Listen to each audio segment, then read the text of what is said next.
Palau, um pequeno e remoto arquipélago perto do Equador, é o lar de um dos ecossistemas de recifes mais ricos do mundo. É também o lar de gigantes, embarcações enormes da Segunda Guerra Mundial que guardam segredos sombrios no fundo do oceano. Eu me virei e havia uma enorme embarcação naufragada atrás de mim. Meu coração disparou. Fossos submarinos profundos o bastante para engolir montanhas oferecem um vislumbre do abismo. A antiga frase que diz que sabemos mais sobre a superfície da Lua e Marte do que o fundo dos oceanos é verdadeira. E criaturas grandes e misteriosas que parecem voar através das águas azuis. Você se vira e tudo que vê são essas bocas grandes e abertas saindo do nada. É como uma boca com barbatanas indo até você. Aqui, nesta terra de gigantes.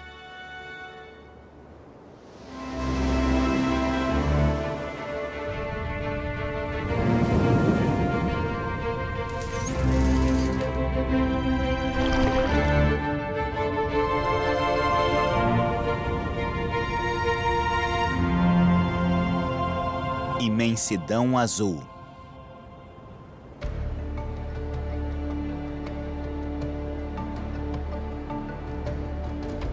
No extremo sul das Ilhas Palau, perto de um local de mergulho chamado Canal Alemão, a pesquisadora de arraias Mandy Edson se prepara para entrar no mar.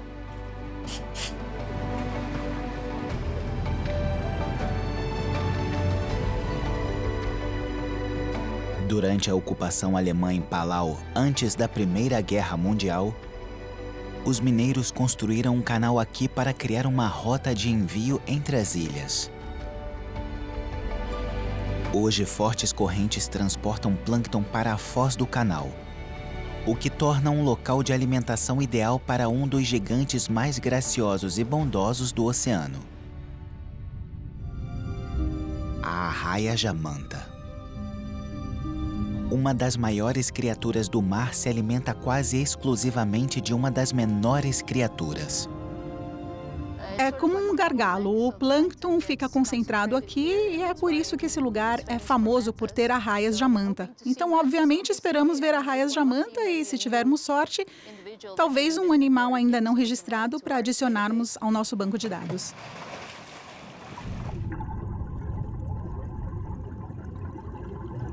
Mandy começou o projeto de identificação das arraias jamanta em Palau em 2009, identificando cada animal pelas manchas que possui no abdômen. A formação de manchas em uma arraia jamanta é tão única quanto uma impressão digital. Começamos a tirar fotos do abdômen delas para poder identificá-las e tentar mostrar, especialmente ao governo de Palau, que não precisamos machucar os animais ou etiquetá-los para poder descobrir mais sobre eles. Identificamos mais de 280 até agora. 5 anos atrás, ninguém acreditaria que temos tantas arraias jamanta em Palau. Um simples projeto de identificação pode fazer toda a diferença.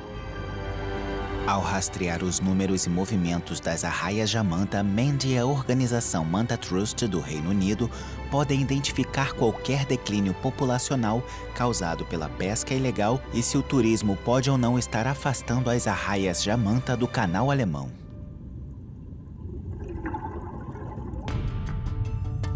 O turismo está crescendo em Palau, um arquipélago de mais de 200 ilhas com cerca de 1.600 quilômetros ao leste das Filipinas, no oeste do Oceano Pacífico.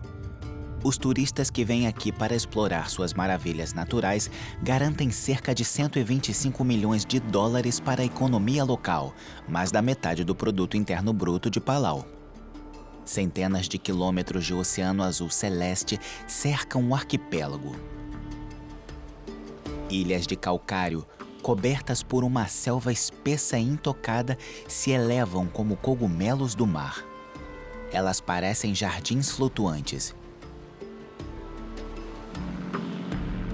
Mergulhadores de todo o mundo vão até Palau por causa do que há sob as lagoas de cor esmeralda.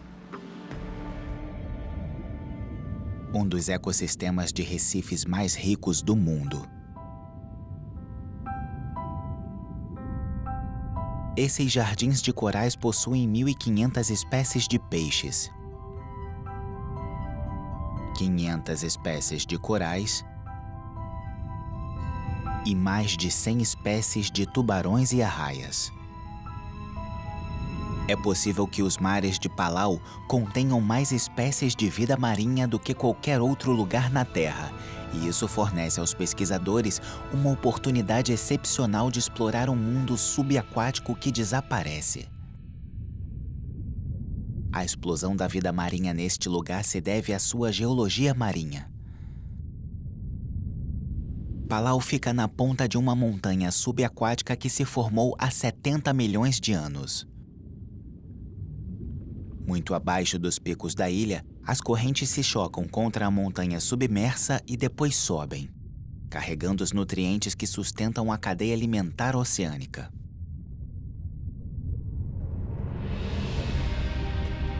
Há outra razão para o grande número de peixes que se aglomeram nessas águas. Há muito tempo, Palau se preocupa com a conservação. Durante séculos, os palauanos têm vivido em harmonia com o mar, nunca pescando mais do que o necessário. Em 2009, Palau criou o primeiro santuário de tubarões do mundo, tornando ilegal a captura de tubarões em seus mares. Em 2014, deu um passo a mais nos esforços de conservação e proibiu toda a pesca estrangeira dentro do limite de suas águas. Palau agora abriga o maior santuário marinho do mundo, uma faixa de oceano protegido que tem quase o tamanho da Califórnia. Oficiais da Marinha patrulham os mares de Palau, à procura de navios de pesca ilegal. Como resultado disso, os grandes peixes que foram praticamente extintos em algumas áreas do Pacífico ainda estão bem vivos em Palau.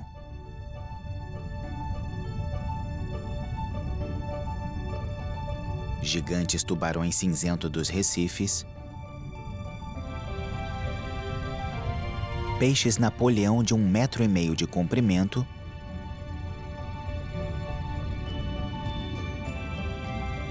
e, é claro, arraias jamanta, os gigantes marinhos que patrulham esses mares. Embora sejam menores do que seus primos que vivem no oceano, as arraias jamanta de recifes ainda estão entre os maiores peixes do mar. O corpo delas tem um comprimento médio de mais de 3 metros e chegam a pesar mais de 1.400 quilos. Essas arraias têm cérebros excepcionalmente grandes, especificamente a região responsável pela audição, tato e visão. Elas são muito sociáveis e curiosas em relação aos seres humanos. Quando se mergulha há muito tempo, dá para interagir com diferentes animais. Você pode ver a diferença, por exemplo, entre um guppy e um peixe Napoleão. Peixe Napoleão, você pode ver a diferença, há um ser inteligente ali. E o mesmo acontece com as arraias jamanta. Quando você olha para eles, começa a perceber que são realmente inteligentes. Eles podem até reconhecer certos guias de mergulho. Eles vão até um grupo de mergulho e vão direto para o guia. Especialmente as arraias jamanta brincam com os mergulhadores quando não está muito lotado. Dá para notar que são animais inteligentes, como um cachorro ou um gato, que podem aprender.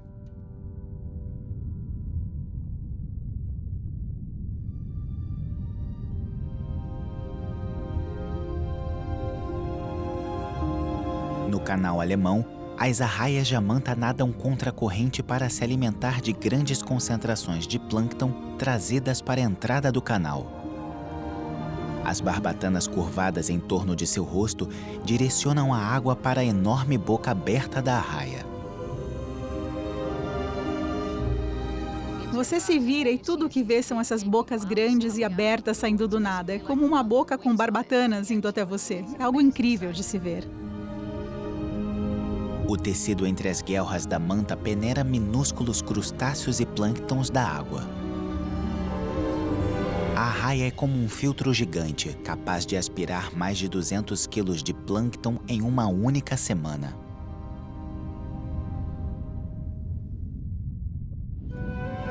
Uma arraia se alimentando pode ser um lindo espetáculo.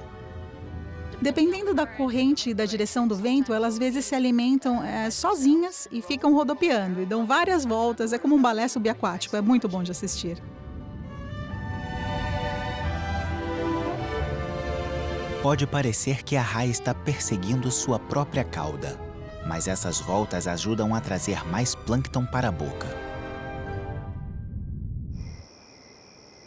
Quando a corrente é forte, geralmente antes da lua cheia, as arraias adotam uma estratégia de alimentação totalmente diferente, mas igualmente cativante, onde elas se posicionam como vagões de um trem. Podem ter de 2 a 20 ou 200, se forem muitas, se alimentando juntas, como se fosse um trem. É uma visão incrível.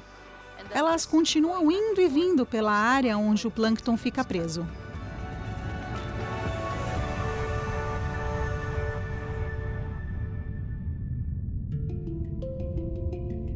Uma das maiores criaturas do mar, as arraias também são uma das mais misteriosas. A pesquisa sobre seus hábitos de acasalamento mal começou. Por centenas de anos, as arraias eram simplesmente conhecidas como peixe-diabo, devido ao seu tamanho imponente e a aparência de morcego.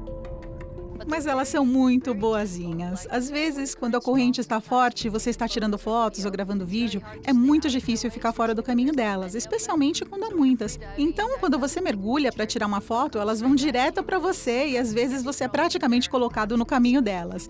E elas levantam suavemente as barbatanas e tentam não tocar em você. Elas são muito cuidadosas com as pessoas. Isso é incrível. Elas poderiam dar um tapa em você se quisessem. Mandy acredita que colocar etiquetas nas arraias pode causar danos a essas gigantes bondosas. A pele de uma arraia é como uma borracha, e as feridas podem levar anos para cicatrizar. Mesmo que elas se recuperem, isso deixa cicatrizes. E fotografando as arraias no canal alemão, vimos quanto tempo pode levar para que as cicatrizes se recuperem. Nós as fotografamos a cada temporada e podemos começar a ver esses resultados. Por isso, preferimos não colocar etiquetas nelas.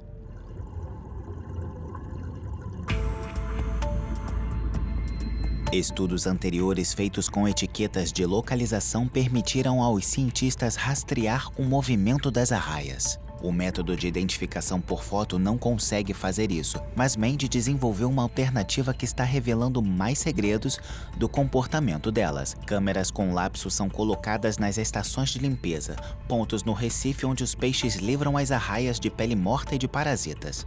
A câmera tira fotos a cada 10 ou 30 segundos e normalmente colocamos 4 ou 5 delas numa estação de limpeza e depois o resultado são milhares de fotos para analisar. No ano anterior, Mandy conseguiu identificar 44 novas arraias ao analisar milhares de fotos com lapso de tempo. É muito esforço, mas no final, vale a pena. É melhor, porque em vez de marcação acústica, onde você apenas recebe um sinal sonoro cada vez que uma arraia passa, podemos ver a arraia, o que está fazendo e aprender sobre seu comportamento sem machucá-la. Mantas são criaturas curiosas e verificarão de perto as câmeras deixadas no Recife.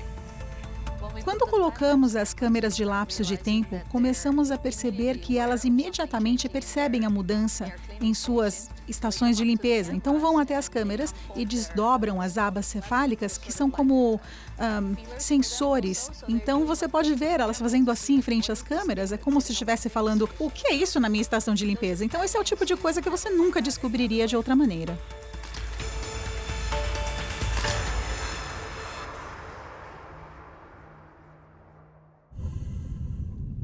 Hoje, no canal alemão, um dos locais de arraias mais movimentados de Palau, não há arraias para serem vistas.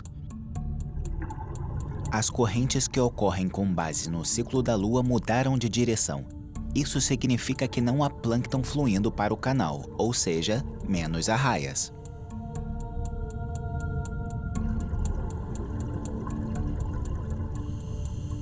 Mandy encontra algo no fundo. Uma arraia de rabo de pena enterrada até os olhos na areia.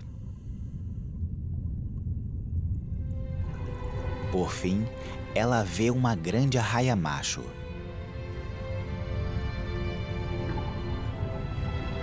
Ele é chamado de Tio Chico, um frequentador regular do canal alemão que se alimenta aqui há pelo menos 10 anos. Neste dia, Mandy vê apenas 3 outras arraias. Uma fêmea grávida que já está registrada no banco de dados e 2 outras que passaram sem parar na estação de limpeza. As arraias jamanta podem ser grandes, mas ficam pequenas perto de outro gigante que vive nas águas de Palau. Sua barreira de Recife.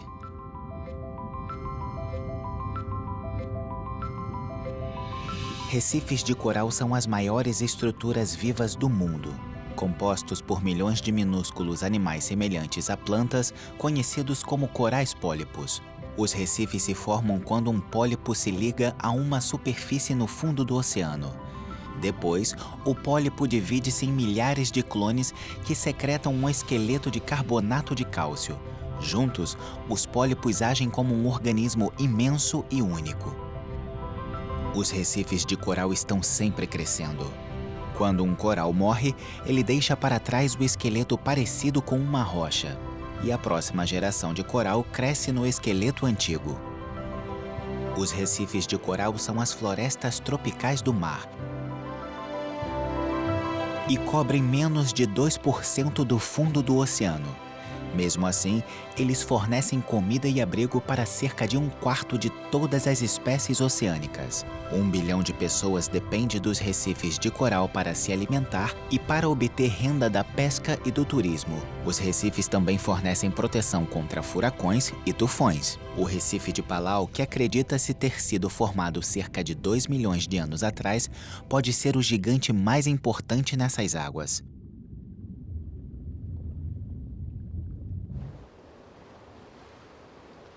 As praias brancas das Ilhas Roque são construídas a partir de areia formada com coral.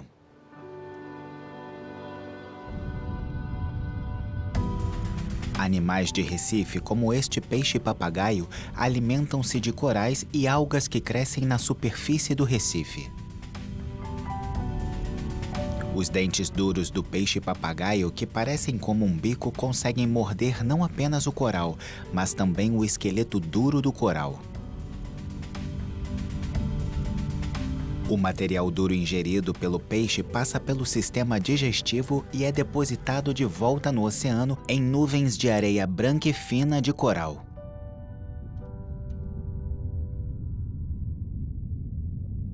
Um peixe-papagaio pode produzir 90 quilos de areia em um único ano.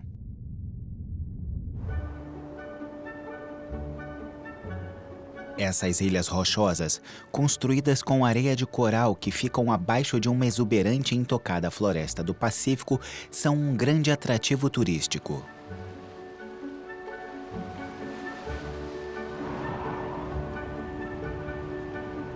Palau é um país de apenas 20 mil pessoas. Em 2015, recebeu mais de 150 mil visitantes. Esta pequena nação insular está lutando para encontrar um equilíbrio entre o lucro gerado pelo turismo e seu impacto nos recifes. Se há 1 ou 2 pessoas e elas vão lá e causam um pouco de dano, não é grande coisa. Mas se você tem milhares e milhares de pessoas fazendo isso todos os dias, por fim destruiremos os corais e destruiremos essa estrutura. A pesquisa que estamos fazendo tem como objetivo analisar os locais visitados por turistas e tentar analisar o impacto deles nas comunidades de recifes, incluindo os corais, os peixes e os animais que vivem ao redor dos recifes.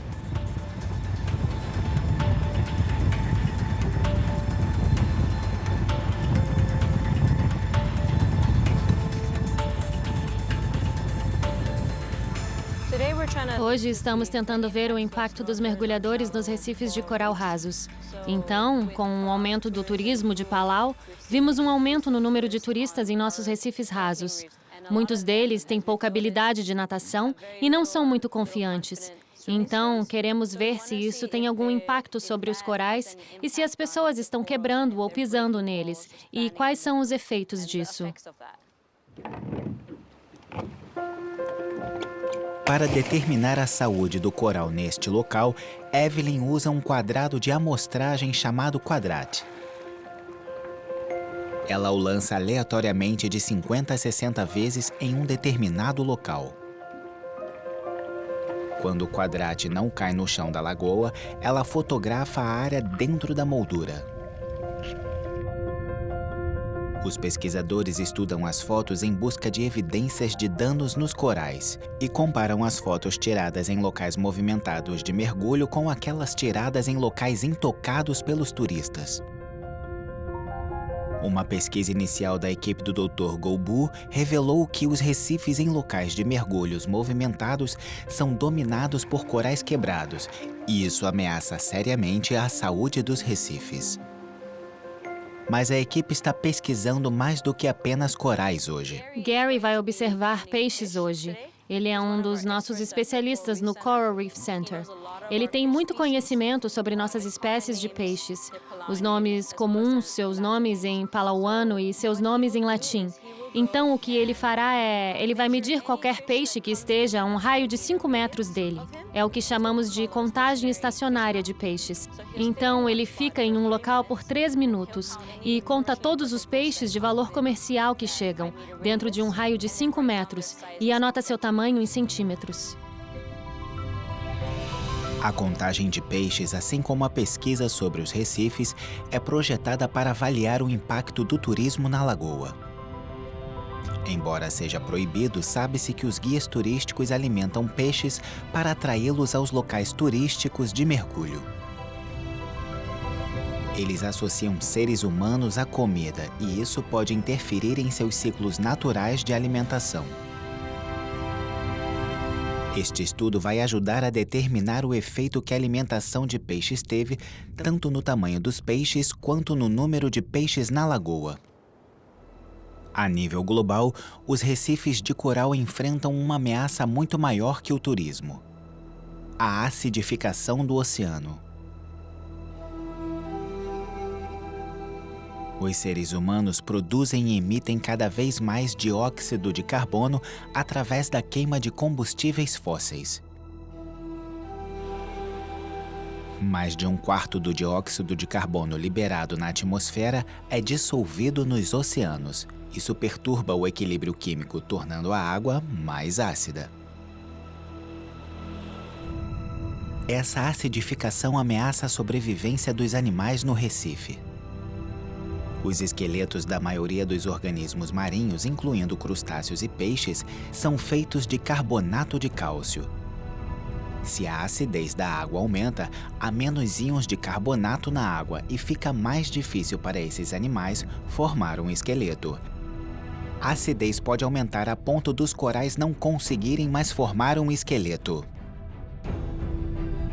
Mesmo antes desse estágio, a luta para formar um esqueleto pode deixar o coral fraco e vulnerável. Então você pode ter um coral, mas ele não é forte. Uma pequena tempestade poderia quebrar ele. Ou você teria uma bioerosão muito alta. Muitos outros organismos poderão viver dentro dele e quebrar seu esqueleto. Essa é mais uma ameaça à barreira de corais de Palau, que já foi pressionada pela pesca excessiva e descontrolada. Por décadas, embarcações de pescas estrangeiras saquearam esses mares de maneira brutal, pescando peixes nos recifes. O recife é um ecossistema e você precisa de corais e de peixes. Se você retirar todos os peixes do sistema, afetará os recifes. Isso afetará sua saúde, sua recuperação de distúrbios. E esse é um dos principais problemas. Precisamos garantir que ainda haja peixes suficientes no recife para permitir que ele funcione normalmente.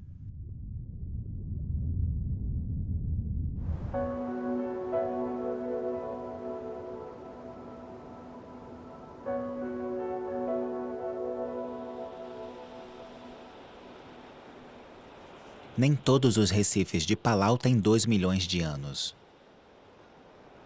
Alguns são relativamente jovens, podem ter apenas 70 anos, formados em uma época em que batalhas eram travadas sob os céus tropicais de Palau.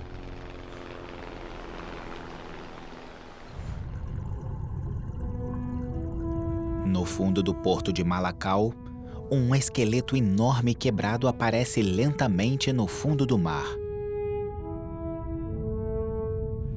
É o Uiro, um navio-tanque japonês que afundou durante a Segunda Guerra Mundial, quando os aviões dos Estados Unidos lançaram explosivos na frota japonesa.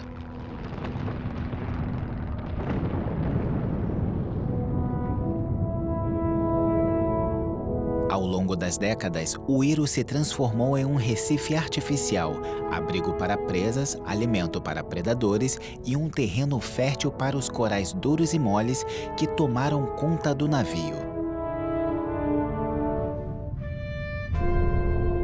Este é um lugar espetacular para se mergulhar agora. Está repleto de vida e é um mergulho incrível numa embarcação naufragada. Porque tem toda essa história, todo esse drama do naufrágio do navio e agora, mais de 70 anos depois, você olha para ele e ele é o recife mais bonito e espetacular que existe por aí. O Uiro está repousando em sua cova aquática, 40 metros abaixo da superfície.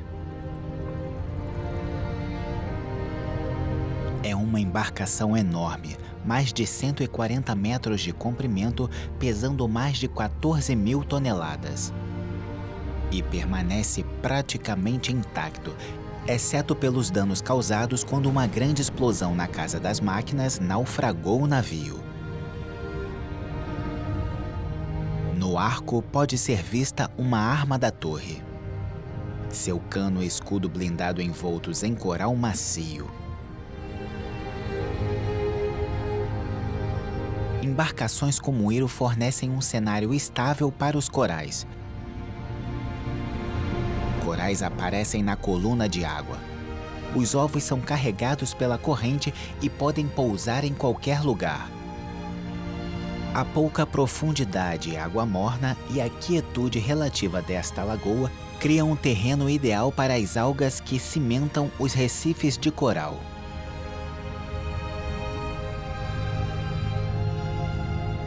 O Uiro está vivo com coral pedregoso,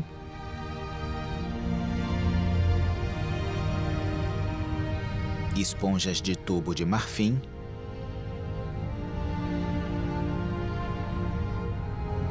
e árvores negras de corais.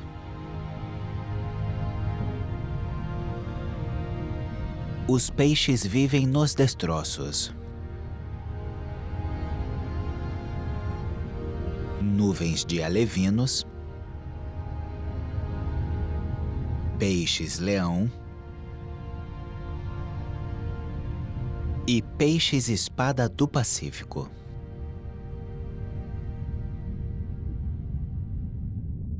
Três mastros tentam tocar o céu distante e fornecem uma superfície ideal para os organismos que procuram o Sol, incluindo enormes colônias de anêmonas.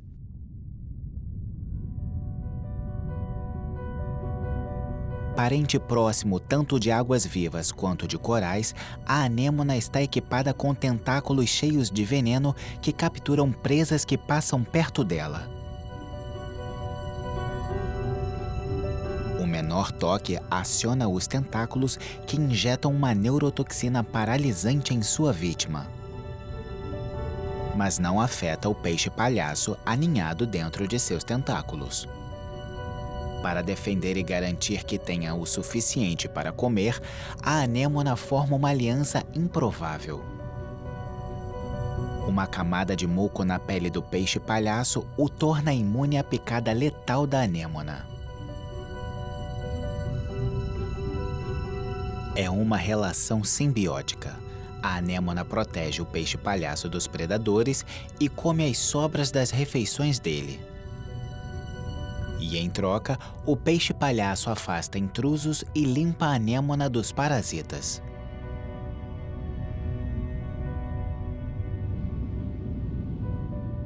O Hiro incrustado de corais é apenas uma das mais de 60 embarcações naufragadas na Segunda Guerra Mundial em Palau. Em março de 1944, os aviões da Marinha dos Estados Unidos apareceram bem em cima das ilhas, bombardeando a frota japonesa com foguetes e torpedos e enviando a maioria de seus navios para o fundo do mar. O ataque coordenado tinha o codinome de Operação Profanar 1. Em setembro de 1944, a ilha de Peleliu foi palco de uma das mais sangrentas batalhas da Segunda Guerra Mundial. Fuzileiros navais dos Estados Unidos fizeram um ataque anfíbio nessas praias para libertar a ilha das forças japonesas. A luta durou vários meses e tirou a vida de 10.000 soldados japoneses e 1.800 americanos. Hoje, a ilha é extremamente pacífica. Embora os lembretes do passado estejam dispersos em meio à exuberante vegetação. Um avião de combate japonês incapacitado reivindicado pela selva. Um navio de guerra marinho desmontado dos Estados Unidos corroído pelos elementos. E monumentos aos milhares de japoneses e americanos que passaram seus momentos finais no que antes era uma ilha paradisíaca.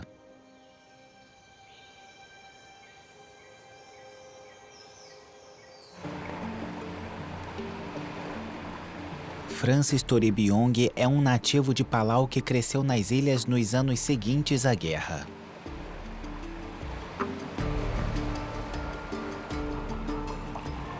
Ele formou a primeira operação de mergulho de Palau e, na década de 80, ajudou a descobrir mais de 30 embarcações japonesas naufragadas.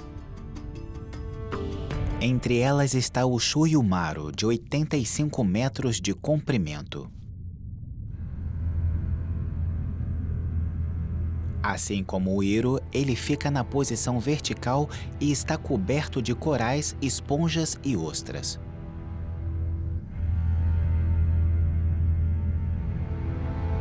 O Chuyu Maru era um cargueiro costeiro enviado para o fundo do mar durante a Operação Profanar 1 e foi descoberto por Toribiong em 1989.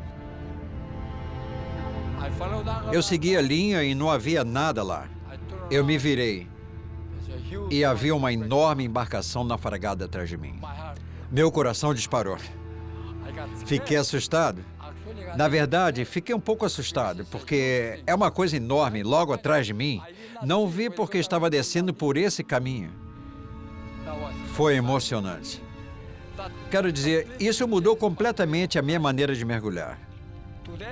Hoje, quando eu levo as pessoas para mergulhar, não tento explicar tudo. Eu falo sobre segurança, profundidade, tempo e como contornamos esse caminho. E digo a elas que não vou falar mais nada. Eu não quero mais dar informações sobre o que vão encontrar. Elas perguntam por quê? Eu digo, eu quero que você tenha essa emoção como eu. Então eu quero que você tenha esse sentimento. É difícil de explicar, mas quando as coisas estão na água por 50, 70 anos, então a primeira vez que você vai é um mergulho realmente emocionante. É demais.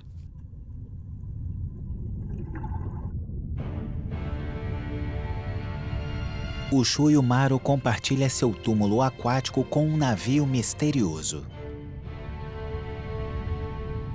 Seu nome verdadeiro permanece desconhecido. Nenhum registro desse navio foi encontrado nos arquivos da Marinha Japonesa. Embora como a maioria das embarcações naufragadas em Palau, ele foi afundado junto com a maior parte da frota japonesa durante a Operação Profanar 1. Hoje é conhecido simplesmente como Embarcação do Capacete ou Navio do Ataque Profundo pelas dezenas de bombas encontradas em seu porão. Os mergulhadores são avisados para não tocar em nada. Muitos destroços de Palau estão carregados de munição real que pode explodir caso seja tocada. Na verdade, é ilegal que os mergulhadores peguem qualquer coisa dos tesouros históricos submersos de Palau. O navio do Ataque Profundo é um tesouro de artefatos da Segunda Guerra Mundial. O cilindro que sai do navio é um clinômetro, usado para medir a altura das nuvens para prever tempestades.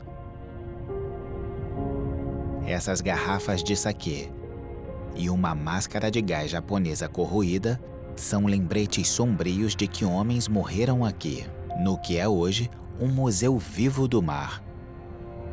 Quando eu levo japoneses para mergulhar lá, eu percebo que eles ficam arrepiados. Eles me dizem que é assustador. Mas é o jeito deles, eu respeito isso. Então é uma parte da história e parte do nosso relacionamento com o Japão. E algo que as pessoas precisam entender, que precisamos respeitar as outras pessoas. Esses destroços que já foram poderosos não durarão para sempre. A água salgada corrói e devora os esqueletos de aço. E por fim, o mar engolirá esses restos.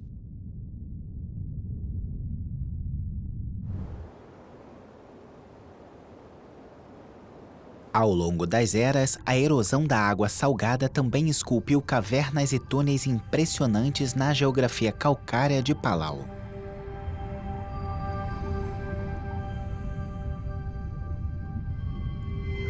Escondida 4 metros abaixo da superfície, a Caverna do Lustre é um dos maiores sistemas de cavernas de Palau. Ela já foi uma caverna aberta na superfície das Ilhas Rochosas. Após a última era glacial, os oceanos subiram, enchendo a caverna com água do mar e ocultando a entrada. Estalactites formadas a partir de calcita depositada pela água pingando do teto da caverna ficam penduradas como luminárias brilhantes, dando o nome de Caverna do Lustre. Dentro da caverna não há luz solar para nutrir os plânctons. A água livre desses organismos microscópicos é cristalina.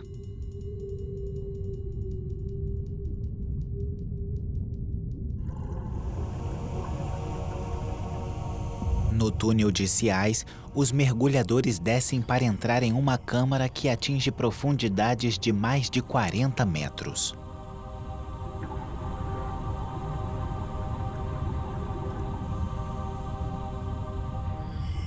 Mesmo estando muito abaixo da superfície, a luz do sol penetra no túnel para iluminar os belos corais laranja e peixes-leões mordiscando corais moles.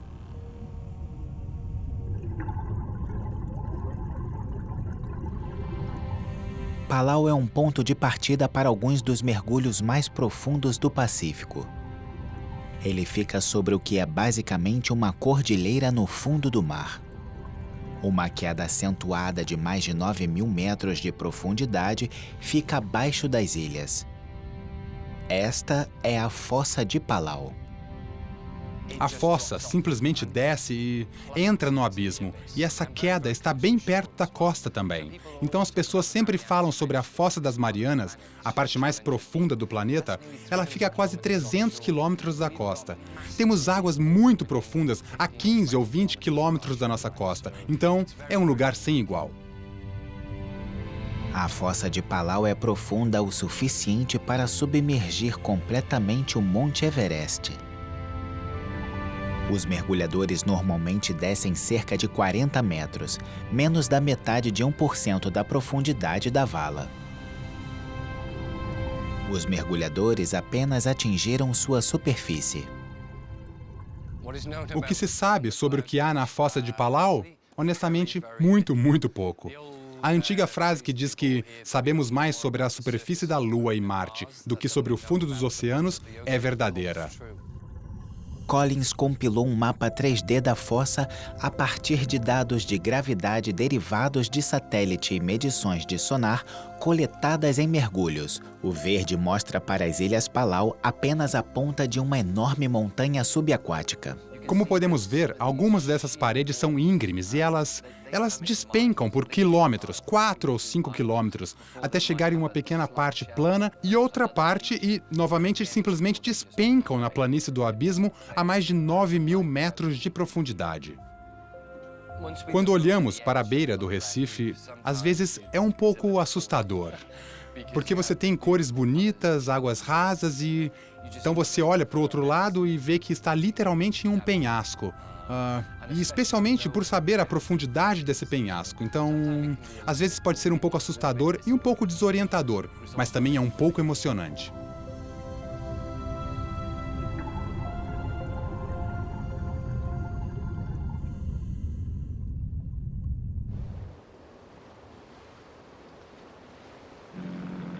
Uma curta viagem de barco do túnel dos Ciais pode-se encontrar um ambiente marinho espetacular, que é considerado uma das 7 maravilhas subaquáticas do mundo.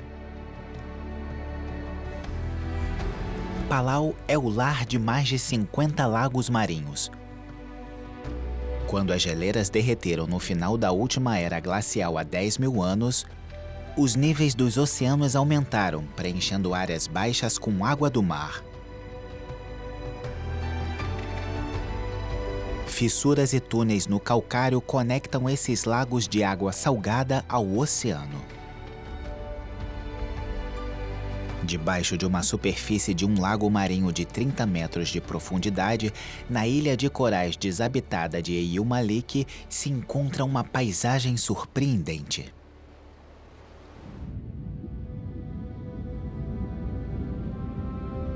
Milhões de águas-vivas ondulantes enchem a água verde fluorescente. Seus corpos cintilantes lançam um brilho luminescente. Aqui é o Lago Água-Viva. Essas medusas douradas prosperam nesse lago há mais de 10.000 anos. Nesse sistema fechado, existem poucos predadores, então as águas-vivas perderam sua capacidade de atacar. Elas possuem células pungentes, mas não são poderosas o suficiente para causar sérios danos aos seres humanos. Nadar com tantas águas-vivas é uma experiência bastante estranha, mas maravilhosa. Quando você encontra uma parte muito densa, pode ver que todo o lago está pulsando com essas águas-vivas, então é algo muito legal de se ver. Elas não são prejudiciais, a menos que você tenha uma pele muito sensível. Elas são muito suaves, estão apenas fazendo suas próprias coisas, passeando. A outra maneira ainda mais notável pela qual essas águas-vivas se diferem de seus primos nas lagoas oceânicas próximas de Palau. A maioria das espécies de água-viva, como esta água-viva da Lua, flutua calmamente nas correntes oceânicas, assim como seus ancestrais faziam antes da era dos dinossauros. Os 5 milhões de espécimes no lago Água-Viva estão longe de ser passivos. Eles podem parecer à deriva, sem rumo, mas, na verdade, eles estão em uma jornada. Migrando por mais de 1 quilômetro, eles seguem o mesmo caminho e a mesma programação todos os dias. À medida que o Sol nasce no leste, as águas-vivas nadam em direção a ele. Elas têm que fazer essa jornada para sobreviver. O corpo de cada água-viva contém uma plantação de algas, sua principal fonte de alimento. As algas processam a luz solar para produzir açúcar que alimenta as águas-vivas. Por horas, elas nadam para o leste em direção ao Sol, bombeando água pelo corpo e girando no sentido anti-horário para que as algas em seu corpo tenham uma exposição uniforme ao Sol. As árvores que cercam e abrigam o lago também projetam sombras na superfície.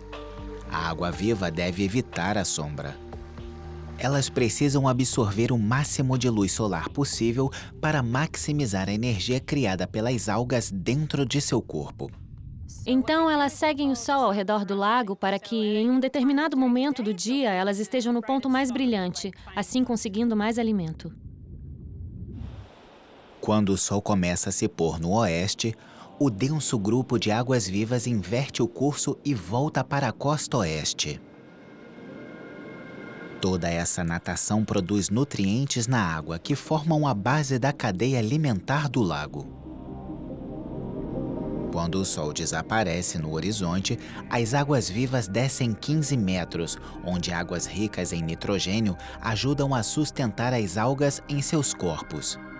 E sobem à superfície antes do amanhecer para iniciar sua complexa migração mais uma vez. Dos 52 lagos marinhos de Palau, 5 abrigam populações antigas de águas-vivas douradas. Elas são criaturas frágeis, mas mostraram uma capacidade notável de se adaptar nesses lagos cercados de terra. Lagos que antes eram conectados ao oceano, que define e sustenta esta pequena nação insular.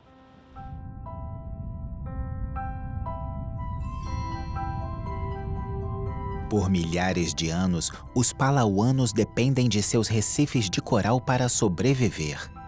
É um habitat muito diverso. Então, se perdermos isso, realmente perderemos muito do nosso oceano. Perderemos muita biodiversidade.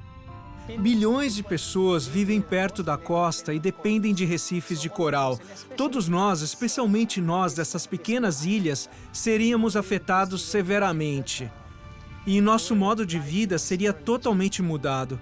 Seria uma catástrofe para nós não ter o Recife.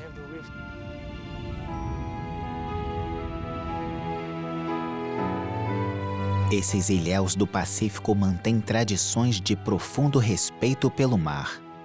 Ontem, um dos meus clientes me perguntou: Francis, você não se cansa de vir aqui no mar? E eu disse: é incrível.